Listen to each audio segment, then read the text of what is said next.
Hello and welcome to the latest of our Levelling Up Goals webinars or seminars, call them what you will.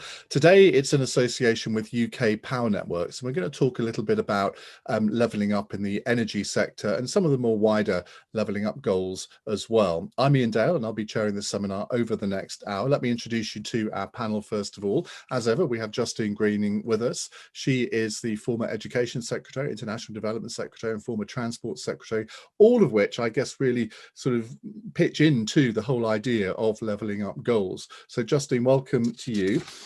We also have Stephen Hammond, who's a Member of Parliament for Wimbledon, was first elected in 2005 and has served in various government departments, including transport and health and social care. Bim Afellamy will be joining us in a few minutes' time. He's the Member of Parliament for Hitchin and Harpenden, comparative new boy, elected first in 2017. And we also have with us two representatives from UK Power Networks, and they are Sul Ali, who is Director of Customer Service Strategy, Regulation and Information Systems, which basically means he must run the whole company, given those responsibilities. And Andrew Pace, who joined UK Power Networks in 2018 as Director of Human Resources. So Justine, as usual, let's start off with you. If we look at this in the whole round of sort of the energy world, we've covered sort of health, skills, education, universities, business in previous seminars. What does levelling up mean in terms of the energy sector to you? Well, it's crucial because, of course, Britain really faces not just one challenge on levelling up, but two, the other one being net zero.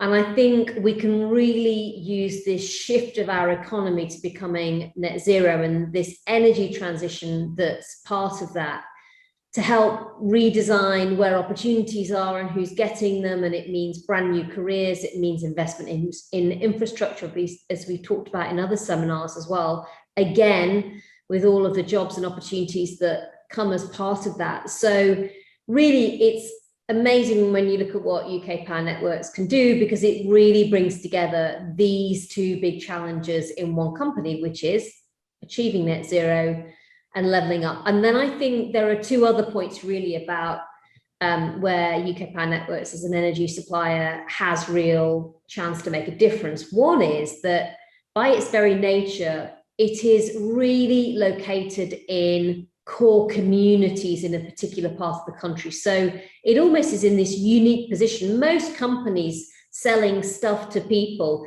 maybe have customers all over the country, and there may be some here, some there. But actually, as a utility company, UK Power Networks really has an incredible footprint in its part of the community and the country that it's serving.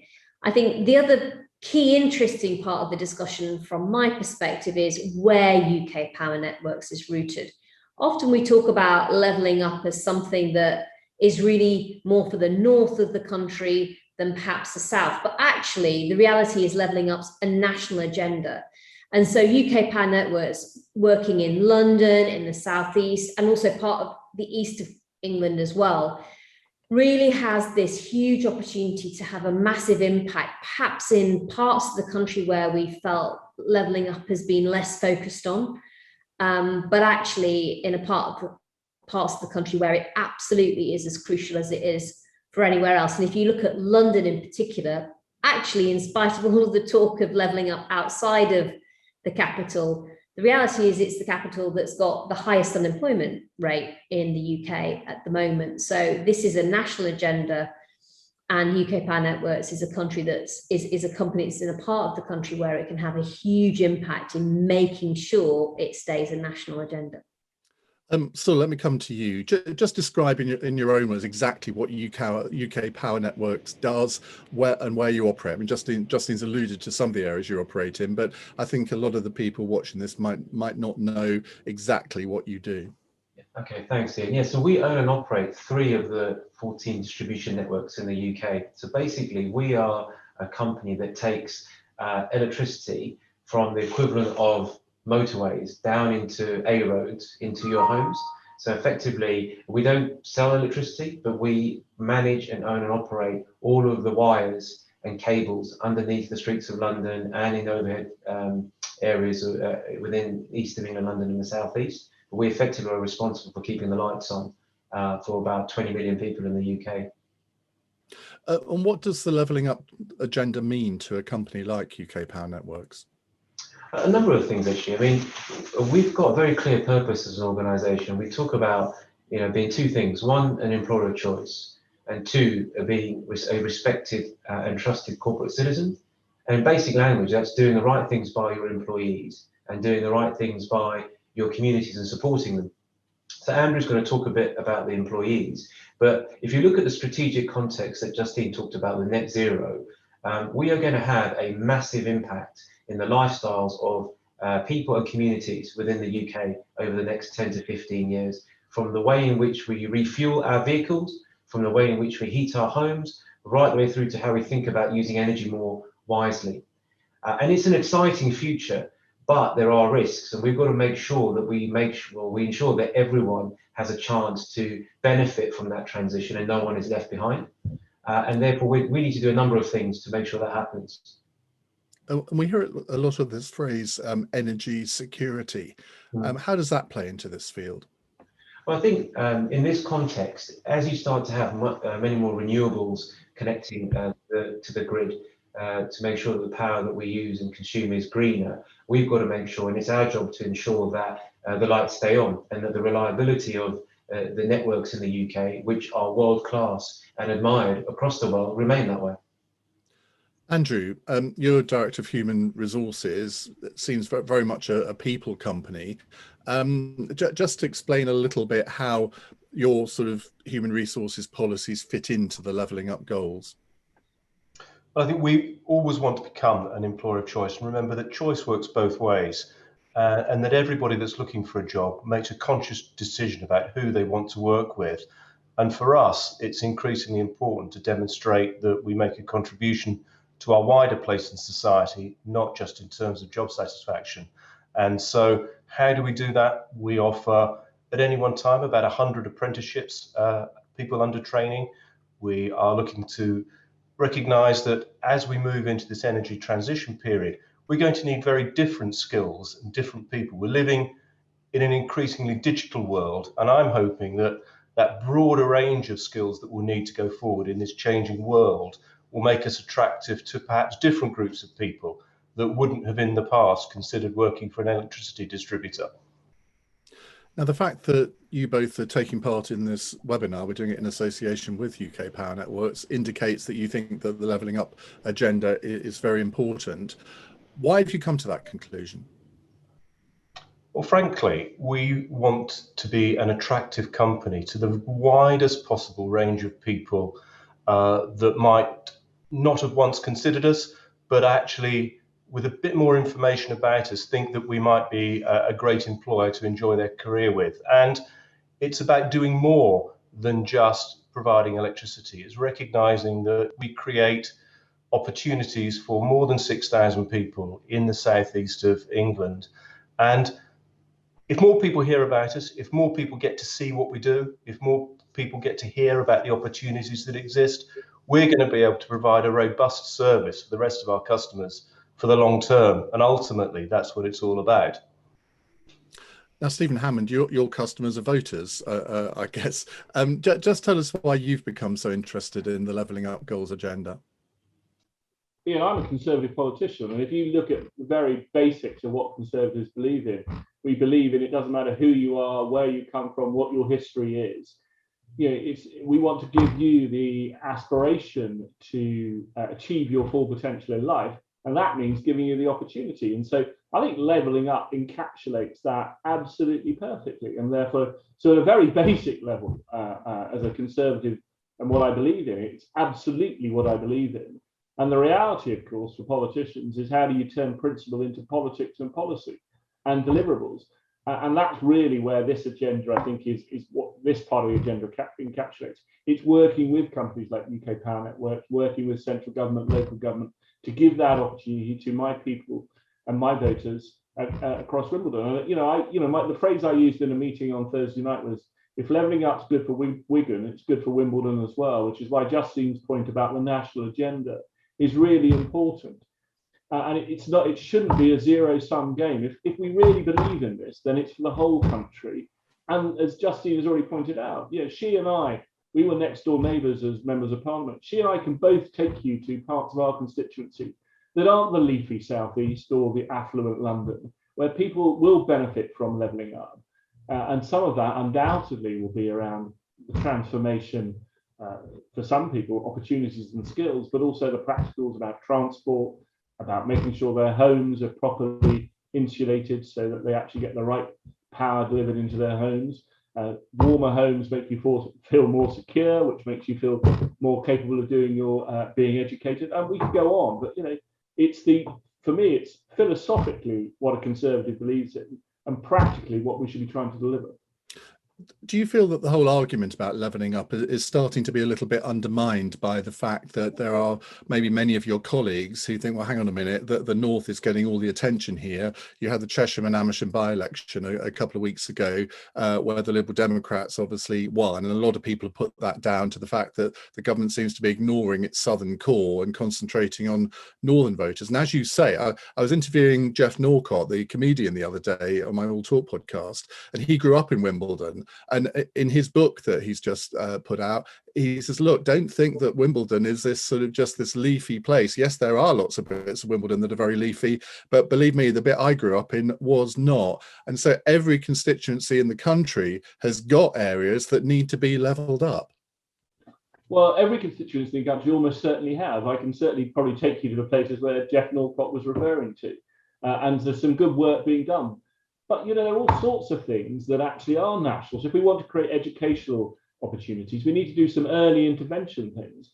I've been talking about summer-born children, but that's not a north-south issue, and nor should levelling up be. And I think one of the challenges for the government is if they are going to continue to talk about levelling up and have it as at the centrepiece of their agenda, policy agenda, which they should have, then it needs to be seen as a national, not a regional policy. Notwithstanding, we all understand some of the regional inequalities, but it does have to be seen as a national policy. And secondly, working with the private sector, companies like UK Power Networks and beyond, we actually have to be delivering something. So, I'm afraid I am worried about that, but I do think that you and I both know that one shouldn't go overboard on one statistic or one by-election result. But at the same time, the message from that was that actually this needs to be, if it's good, as I say earlier on, it's good for one part of the country, it's good for the whole country, and this needs to be needs not only to be seen, not only to believe to be, but seem to be believed to be a national agenda. Justin, we've been holding these seminars for the last 3 months, I think now. Do you think that that things have moved on a bit, and are you concerned in a way by the fact that there are many Conservative MPs in the south and southeast who maybe are pushing back a little bit now and saying, well, look, we need some of the action as well. It's not just the red wall seats. I think it's almost inevitable that because levelling up's a national agenda, you're going to get MPs, including Stephen, quite rightly pointing to parts of their own community where people need to see change on the ground. And so I actually think it's quite healthy in a democracy that we're now having that debate. And I think it's healthy that it's increasingly recognised that, whether you're in rural Lincolnshire, parts of Somerset, up in Cumbria, or in Rotherham where I grew up, or the northwest of Manchester, actually levelling up is relevant to all of us. I think the key for me has always been recognising that what you need to do to help deliver equality of opportunity in different places is not going to be the same. And that's why the levelling up goals matter, because actually, for example, here in London, the challenges we face on levelling up are actually very different to rural communities. And so it's not one size fits all. And that's why, as Stephen Hammond just said rightly, it's not a zero-sum game. So actually, more opportunity for more people is how we, in the longer term, create more opportunity for more people. It's about growing the cake, in a sense, an opportunity. I think the final point to make is then, well, how do you do that? So I think you can win the arguments that levelling up's a national agenda. I think you can win the argument it's not a zero-sum game. The real challenge is delivering it on the ground. And I think you can look at some of the approaches by some of the very different businesses we've talked to. UK Power Networks, for example, do some really interesting work with a project in Leicester Square, where they're really engaging young adults in terms of skills. You look at some of the work, for example, they do providing a pathway for people who have been in the armed forces, but then adjusting to civilian life and actually bringing all of those brilliant skills they've got for something crucial, which is the utilities sector. And there are these solutions out there that businesses can talk about. And the real challenge is finding them and then scaling them up more widely so that they can have quick impact on the ground for even more people. I was wondering what was going on in Leicester Square. That's where I broadcast my radio show. Talk about it. So the national effort to get to net zero carbon emissions, do you regard that as a threat or an opportunity in the whole levelling up agenda? It's a massive opportunity and it's a necessity. And I think one of the things that Justine just said about making a difference on the ground, that's what we've got to do. You know, we've got tall aims, tall targets to achieve net zero by no later than 2050, but there's things that we can do now to make a positive difference. So, for example, we know that, as we start to move to electric vehicles, there'll be new forms of exclusion or inequality. So if you don't have a driveway, right, it's going to cost you 10 times more to charge your vehicle if you can find a charger that works, right? And therefore, if you don't have that benefit of having a nice house with a driveway, how are you going to make sure that you have the same, your situation is leveled up as your neighbour? And I think one of the things that we're doing is basically putting forward a plan over the next 5 years that's going to invest over £5 billion. And it's going to ensure that where we can work with local authorities, where there are pockets of very poor air quality and poor provision of charging infrastructure, how can we as UK Power Networks make sure that the capacity is there, the infrastructure is there to enable those charge points to be installed so that everyone can benefit? That is an example of where we're going to make a difference. And we estimate something like 3,000 charge points is what we're going to enable over the next few years, which is a 25% increase on what we have today. And that's just one example. There's several others that I can give you, but we need to start acting and thinking kind of bottom up now about how we can make an impact in the communities that we serve. I mean, it's interesting you talk about electric vehicle charging points. I'm about to get an electric car, so I have a great interest in this. And I'm lucky that I do have a drive where I can install a charging point on. But I have thought, what on earth happened? I mean, when diesel vehicles are banned, and I mean, most people, I guess the majority of people in the country will live in houses that don't necessarily have the facilities for those. So what realistically can you and everyone else who's involved in the provision of these electric points do? And if you're going to do a lot, presumably that means you're going to be employing a lot more people. That's right, exactly right, Ian. So I mean, the thing that we need to do, I think the model for how we charge our vehicles is going to change. If you think like in the olden days, we used to have to go to a well to go and fill up our water bucket, and now we get water at home in the taps. Well, for those of us that have the benefit of having a driveway, you'll be able to charge your vehicle at home. You probably won't need to go or frequent a petrol station like you do today as much as you did in the past. But for those of us that don't have a driveway, we will need to be relying on public charging, i.e. in charging spots today, supermarkets. There'll be a whole plethora of other locations where we'll probably top up our vehicles. And our job is to make sure that the infrastructure is there to support communities and businesses to be able to move their vehicles onto more low carbon forms, like electric vehicles as an example. And that, as you're right, it is going to require a lot more investment. And we've estimated that if there's different scenarios of how quickly our economy decarbonizes. We could be spending north of £6 billion potentially over the next 5 years, and that could result in thousands more jobs, at least 2,000 or 3,000 more jobs for a business that currently employs 6,500. So that gives you a scale of what impact it can have on our business in terms of prospects and opportunities for our employees. But Andrew, how do you get that money back? If there's a £6 billion investment, you've got to recoup that somehow. Does that mean higher power bills for people? I was hoping Sul was going to drop in there and answer that question, but none of this is about increasing power bills. This is about providing the best possible value to customers and doing it at the least possible real cost to customers. It will mean great opportunities for people to consider careers with companies like ours. And my job is to take Levelling Up at its heart, which is about giving everybody equal access to opportunity, regardless of their background, and make sure they hear a bit more about us, Ian, so that they get to learn what we do. We get to engage with people as early as possible, whether it's in Dagenham or Hastings or Peterborough, because all those needs are different, and give them an opportunity to come and find out through work experience placements and the like, what being part of UK Power Networks might mean. Let's welcome Bim Afalami into the conversation. Bim, great to have you with us. Now, you represent a very leafy part of the Southeast. What does the Levelling Up agenda mean to you?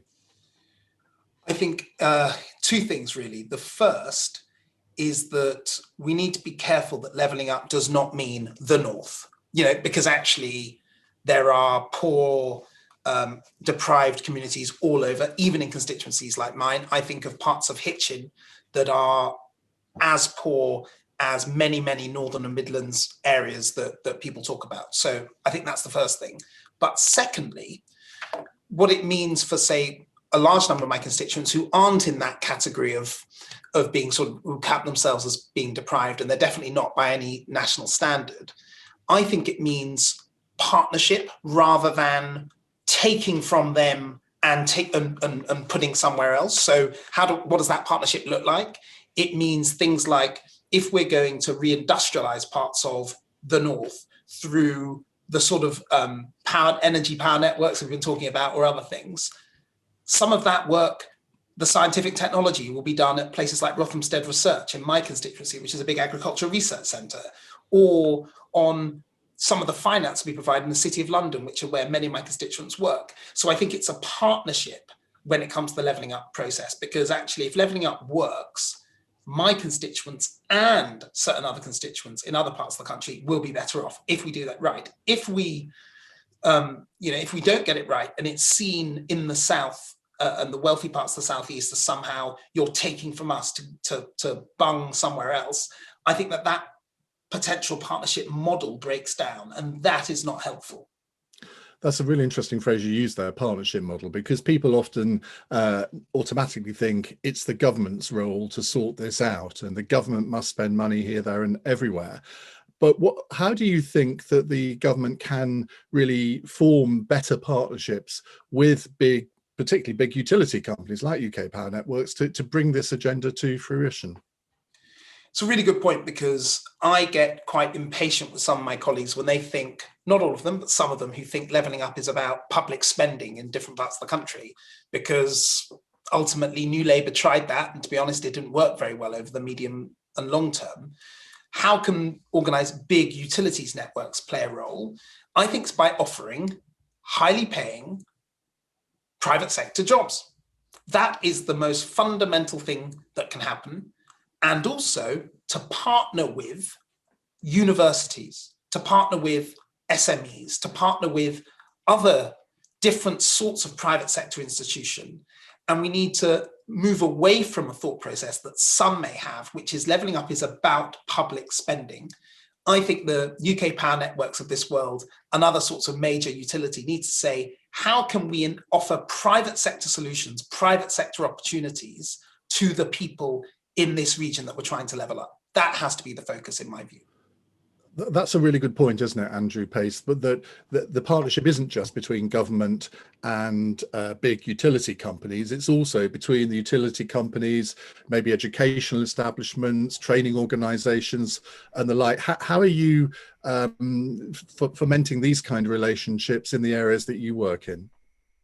It is a really good point, and UK Power Networks is a member of the National Council for Universities and Business, so we absolutely support that important link between research, the universities and the private sector.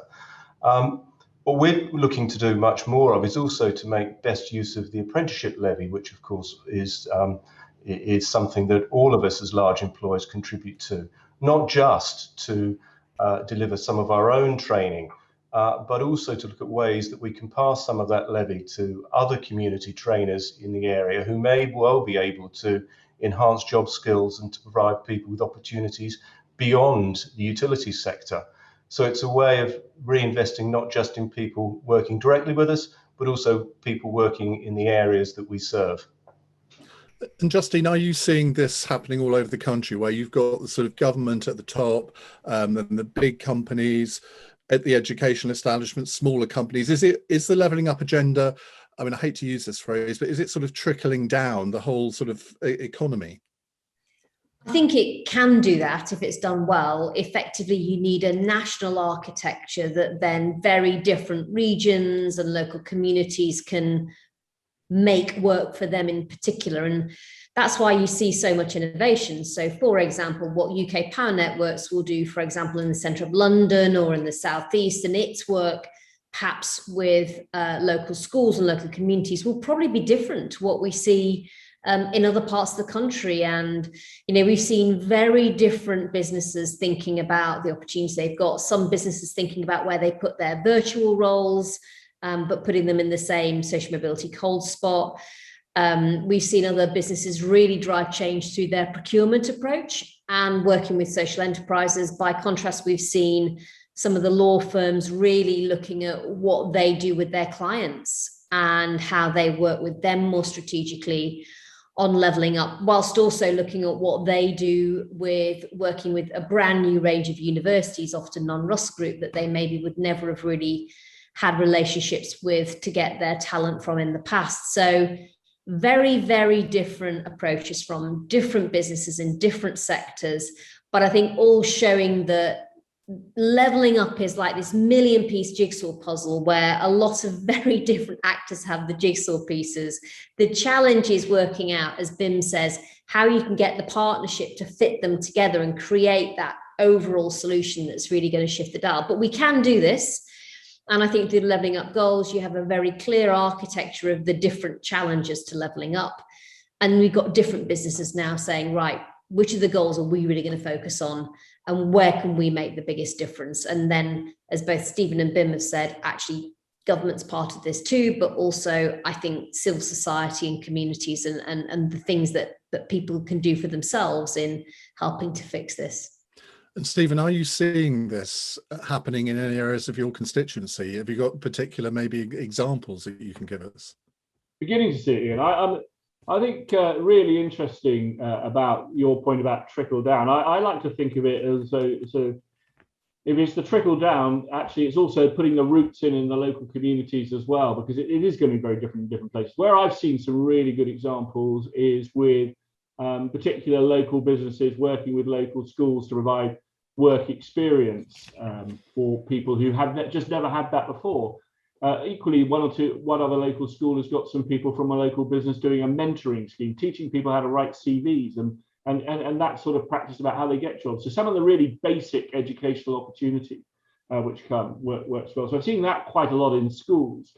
Perhaps at the moment, where the next challenge for us all is to make sure how we put that beyond the school. So I'm particularly worried. There's been an awful lot of talk about, COVID to coders for a generation of people. I think that's going to be really tough. And I think unless we think about how we work with the private sector to give opportunities of, apprenticeships in midlife, for instance, for people so that long-term unemployment doesn't hit like it did in the 1980s, the 45-year, the lower skilled 45-year-olds onwards, and making sure that long-term unemployment isn't there. So one of the things I'm keen to do with some local communities is to look at the increase in unemployment, which Justine referred to earlier across the country, but seeing in London and in my constituency, we always have relatively low unemployment, looking at who some of those people are and trying to connect them with all sorts of local businesses to get the skills so that they can actually have jobs in the future. And one or two of them are quite interested in it. But, I'm quite keen that, people like myself who, I don't directly control any funds, but I can use my influence to set up work experience fairs and that sort of thing. And I think MPs can become individual local champions and play quite an active role in making sure as I referred to earlier, the practical side of this becoming a reality. You mentioned skills there. Let's develop that theme a little bit. Sul, are you concerned that maybe there is a bit of a skills gap in this country at the moment, and that the educational system, whether it's the school system or universities, vocational education, are not providing enough people with the skills that you as a business need? And if that's so, what can be done about it?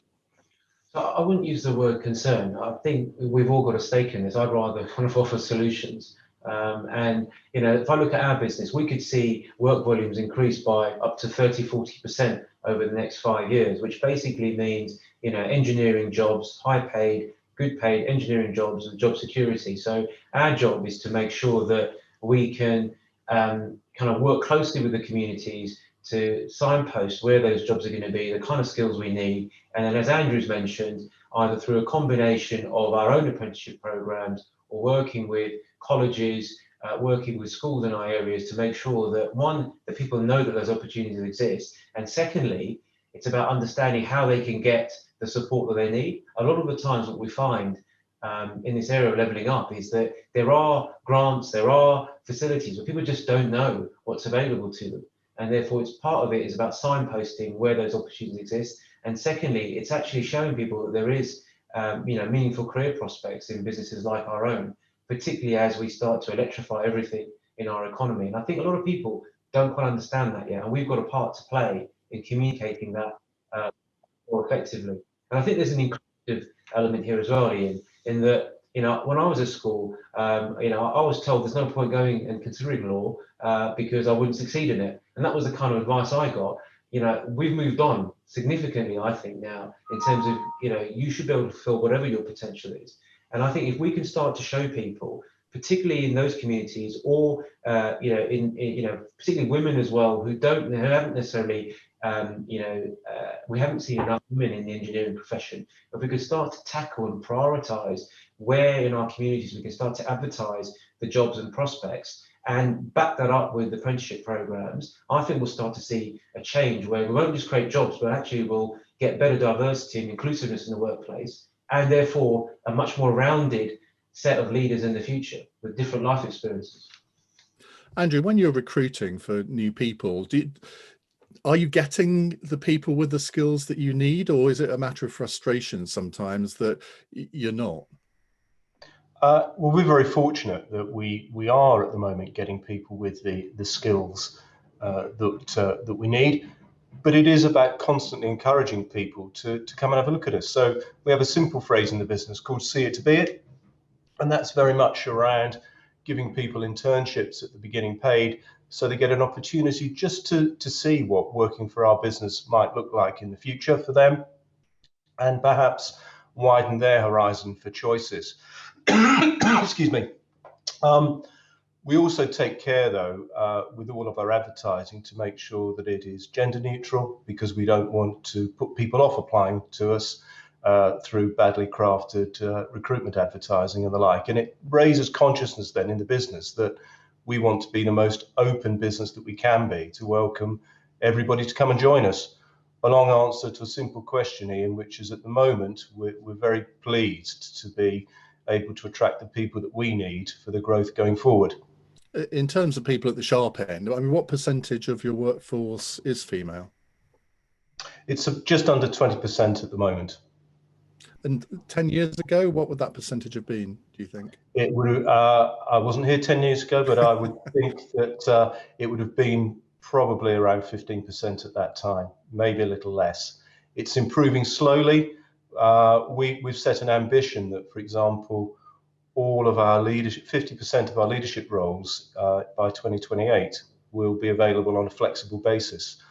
And we think that's an important commitment, because it helps people to think about the future and to recognise that we're all going to be working differently for the long term. Bim, you will talk to employers in your constituency all the time. Do they constantly harangue you about the education system, saying, look, why aren't we getting the people with the skills we need? Or do you think there have been improvements? And particularly in vocational education, which I bang out on about a lot on my radio show. And whenever you talk about vocational education, the switchboard lights up with people who want to talk about apprenticeships and why maybe vocational education is sometimes better than university education. I mean, that's something that we've been talking about for years, but I wonder how much has changed. So just to take the first point, in terms of businesses in my constituency, I went to a manufacturing business in Hitchin in an industrial estate in Hitchin, went to the manufacturing business, and they spent the whole time telling me they couldn't find, they advertising for roles, they couldn't fill them. They've got all these orders coming in from all over the world, and they couldn't fill them because of a lack of skills. And then I said to them, have you spoken to the local, have you spoken to the sort of the LEP, the Chamber of Commerce? Have you spoken to the North Herts College, which is the college in Hitchin that offers vocational opportunities? And they sort of said, oh, we did a couple of years ago, but they didn't have anything right. And I said, well, have you spoken to them and maybe said, would you maybe design a course, maybe working with other partners in other close by businesses? And they hadn't really done it. And the reason why I say this is not to now say that all the skills are there. They clearly are not.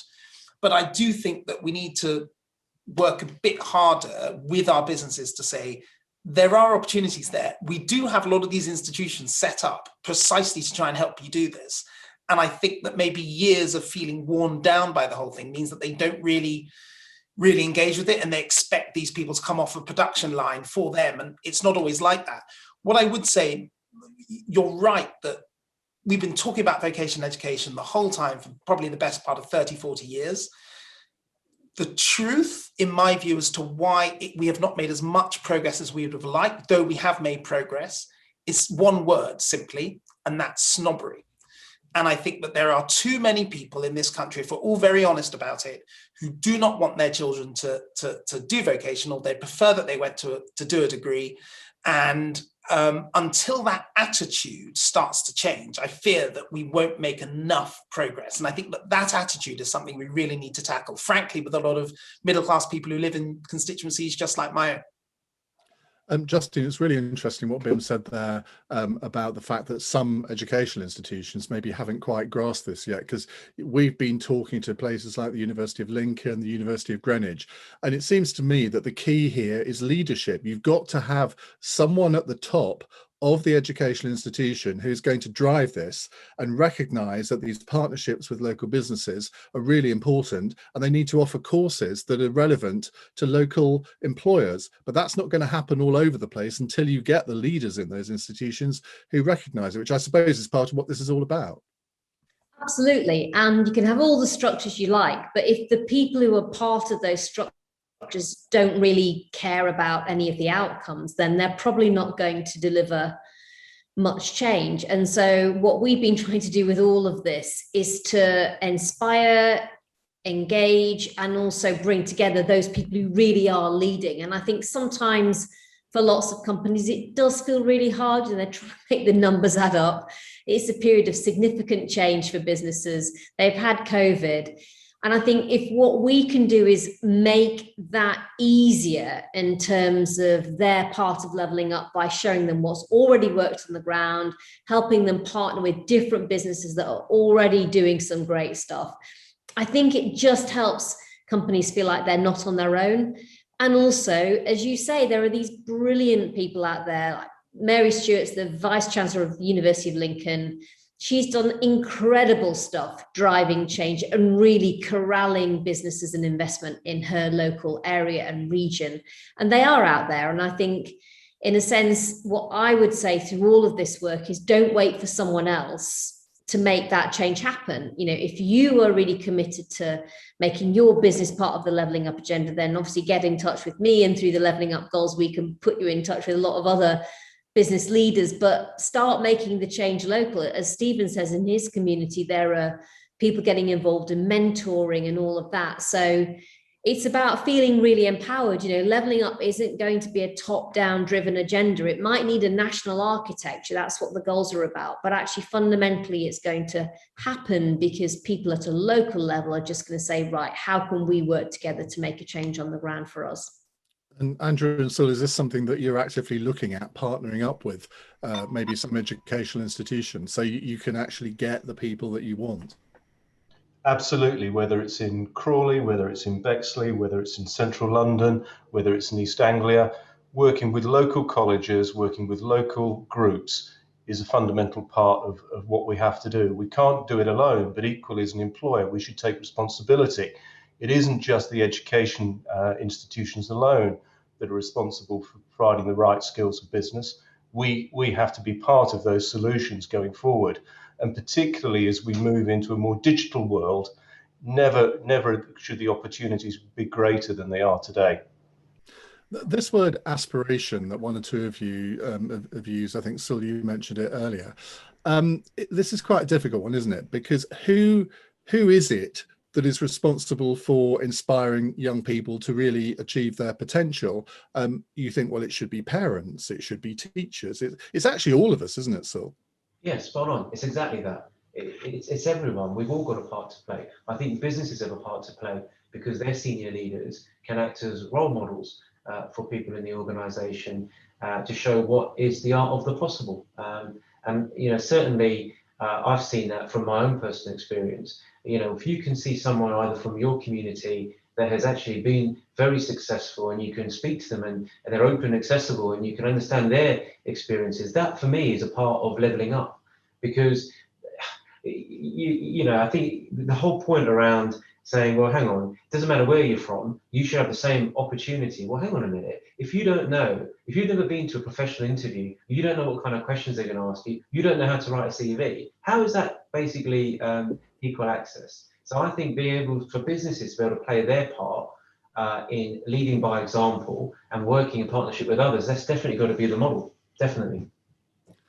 And I mean, even individuals at a very basic level can do that just by telling others of their experience, I suppose, Justine. I mean, I'm sure you've sort of felt that when you were an MP, that you were a bit of a role model for people. And there's, believe it or not, loads of people actually want to be politicians even today.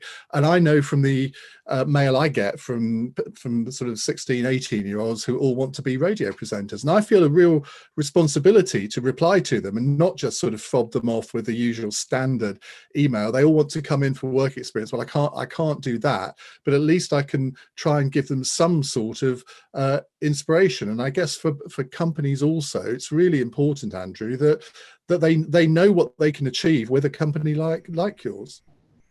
It is, and you're absolutely. We all need to show that enthusiasm and convey that opportunity to everybody we meet. The more that we can do that, the more people would want to be part of our teams. And so we're all in this together. And Stephen, what do you think about this? Do you sort of, you've been in Parliament for quite a long time now. You've got a lot of experience. You must have, you visited all your schools in your constituency. Have you noticed a difference in attitude, particularly maybe among the sort of 16 to 18-year-old age group, that they're interested in different things in 2021 than they would have been 10 or 15 years ago? Yeah, wildly different, actually. But I was really interested when I was Transport Minister. I was the first minister who got together the Women in Education Award, Women in Engineering Awards, and based that sort of talking to educational establishments. And initially, it was people in the department said, "Well, why on earth are we helping with this fund?" And I said, "Well, why would you cut yourself off to 50% of the talent?" And I think one of the great changes is that people have actually become a lot more aware about diversity, inclusivity, and giving, therefore making a practical application of aspiration. And certainly, if you look at where I am, look at the schools, you're right, 16 to 18-year-olds looking at completely different skills. So many more recognizing, where the UK economy is expanding in areas that, although we were strong 20 years ago, are even stronger now. Some of the creative and media. I've got a great University of Arts London building and faculty in Wimbledon, concentrating a lot of it on making special effects and directly working, schemes working with employers in the film industry. But I think the other thing is that you talk about role models. I think it's really important, though, that the business community recognises the power it has as role models. One of the companies I do quite a lot of work with, tomorrow I'm doing an hour as part of their annual talent tap program, I guess they tip into. They're taking 5 or 6 young people working with them tomorrow for a week, and over that week and a half, 2 weeks, they get the chance to follow meetings, but also talk to all the people who are involved in the business. So tomorrow I'm doing an hour of my time, which I'm very happy to do, to 5 or 6 people on that. And if you look at where some of the people who are on that course and why they're on it, it's really interesting. And probably the most interesting is refugee who only came to this country 3 years ago has already done fabulously well at GCSEs, but the talent wants to be part of the British community. So I think there is widely different opportunities out there, but we need to make sure that people have the role models to follow them. And Bim, do you think that enterprise and entrepreneurialism is a really key part of this? I was watching a programme yesterday on the Batley and Spen by-election, and they had a young guy who was 18 who'd already started his own business, clearly quite successful, sort of showing another 18-year-old around the constituency. And I thought that guy is exactly the kind of person that actually Justine should be talking to involve in this, because he was just so enthusiastic about what he was doing. And there is a knowledge of enterprise that I'm not sure that there was 30 or 40 years ago. And you see a lot more about sort of starting new businesses, about the success of businesses on television and radio at the moment. And is that not something that we can tap into to really boost the levelling up agenda? We can, and you're right. I mean, 30 years ago, in the vast majority of sectors, you couldn't start a business from your bedroom, right? Now you can, and that's something that teenagers are excited by. And you will, if you speak to any group of teenagers, they will often be talking about a friend they have who's doing this or doing that. So I think that it's cool and interesting, and I think we've got to tap into that. I think that it's also important that it comes from the bottom up perspective. This won't work if it's people like me and various others on this Zoom, all of us saying, we need to do X. It needs to be organic. And the example you gave from Batley and Spen is a very good one. One thing I would say, and it's something that I've noticed, the thing about aspiration, and I'm mindful Justine, who invented levelling up before it was fashionable, frankly. When it comes to aspiration, the difficulty a lot of people from working class backgrounds in particular faces, there are quite a lot of people in this country, I believe, who have made it over the last 2 or 3 generations from their sort of background, but they're not very recognizable, because once that person gets to a certain age, they start speaking a certain way often, or wearing certain clothes, or doing a certain thing, and they often move south.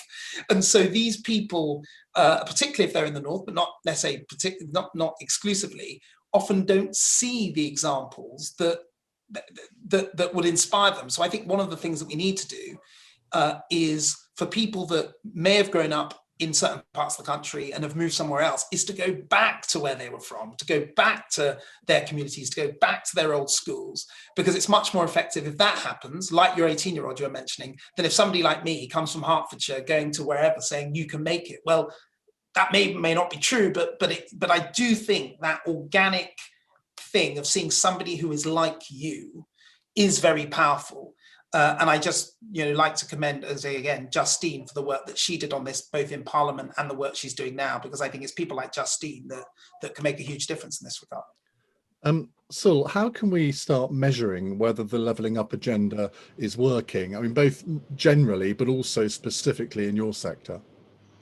I would say jobs created would be a definite one. I think basically skills that we've enhanced or developed, particularly in young people, school leavers, etc. So I think we can measure the type of skills. I think we can measure the type of jobs that are created. I think we can measure the types of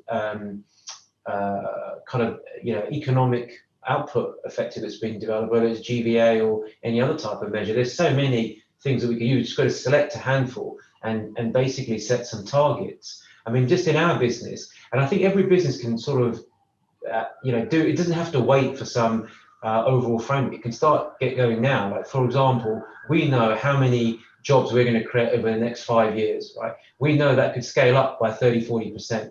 We know, for example, the type of digital skills that we're going to start to equip our own people with, as well as new people. We're going to invest £20 million in our own digital academy, working with third parties. So there are things that we can set as targets: total number of employees that we're going to have, total number of people that we're going to have run through the skills academy. We're going to be aiming for an Ofsted rating for our own internal training academy of an excellent rating. So there's things that we can do that starts to measure progress. I think every business shouldn't have to wait. They should look at measures that are appropriate for their business. So if you've got 6,000 employees at the moment, how many do you think you'll have in 5 and 10 years? Oh, that's a great question. I think in 5 years, we could. Then we'll see if Andrew agrees with you. I think in 5 years we could have. I mean, I've done the maths on because it all depends on like how much of our economy gets decarbonised, therefore what infrastructure we need to do. I think probably at least 1,000 extra people within our business, and that's not just engineers. That's data scientists. That's data engineers, analytics people, and then 10 years probably you could double that again, 2,000 to 3,000 more. It's a growth area. Andrew, higher. Well, he's doing his best to keep me busy, isn't he, Ian? So that's a good thing. I agree. Look, this is an exciting time in our sector. The jobs will look very different. Measurement for me will be about making sure that we represent the communities we serve more effectively, whether that be through ethnicity or through gender. Interestingly, women do better at interview than men statistically in our business, which is encouraging. And about 1/3 of our trainees are female. So if that continues to hold sway, then the mix of our business will improve over time. We need to measure our investment in training and convert that into real opportunities, whether it be by gender or other background. Stephen, I think this is really encouraging, where we keep reading in the papers or hearing on the media about job cuts. We've got a coming unemployment problem, and yet here we have a utility company. And I think utility companies, generally, people imagine, are probably always looking to cut jobs rather than increase them. When you talk to employers in your constituency, are they as bullish as UK Power Networks in terms of employment prospects over the next few years? I think probably most of them are not as certain as UK Power Networks are, because simply a lot of them are still trying to work out the ramifications in the post-COVID world. But I think while a lot of them who are looking to see the sort of transitions in the economy, which Andrew and Sol have talked about in terms of transition to net zero, how we may use things differently. But also one or two of them beginning to think about the sort of skills. So when you talk about if you talk about power networks and energy companies and infrastructure companies, people often think about some of the sort of the more hard-earned jobs. But Sol's just talked about the hiring data scientists, and I suspect that like most constituents, I have 4 or 5 big employers and then a tail of medium-sized, and then some small employers. And across that range, I suspect that a number of them will be thinking that given the transition in the economy in terms of the green zero net carbon, but also looking at the changes post-COVID and where the opportunities are for them, there will be a mixture. But I am convinced that a number of the medium-sized ones, probably rather than the bigger-sized ones in my constituency, where we have a very big events industry which will rebound, we have a very big high-tech and small pharma business, and I suspect those are the ones that are going to really rebound and look for new people to hire. And Ben, is that the same in your area? Yes, I think that for me, what we're finding is you've got a lot of people who own businesses that are based in London currently, because it's easy commuting distance. We are finding that people are trying to relocate some of those businesses back in the constituency. That's mostly service sector. But what we're finding around Hitchin in the northern bit of my constituency is we're getting businesses that were previously in Cambridge coming to Hitchin, because Cambridge has become so overheated and so expensive that you can't put anything there. And they tend to be around the biotech, pharma, that sort of industry. And everybody's hiring. In fact, what I am starting to see, well, not starting to see, I've been hearing for the last 3-4 months, is where are the people? We keep reading the newspapers that there are all these there's all this unemployment. We're putting job adverts out. We can't get anyone in a range of different things. So I think that the cost of labour is going to increase. Wages are going to go up, which isn't necessarily always a bad thing. I think that is one of the sticking blocks to getting more people in certain sectors. But I am quite optimistic about my sort of area. I think cities are going to have a slightly tougher time. Well, let's round this up, Justine. I think it's been a really fascinating discussion.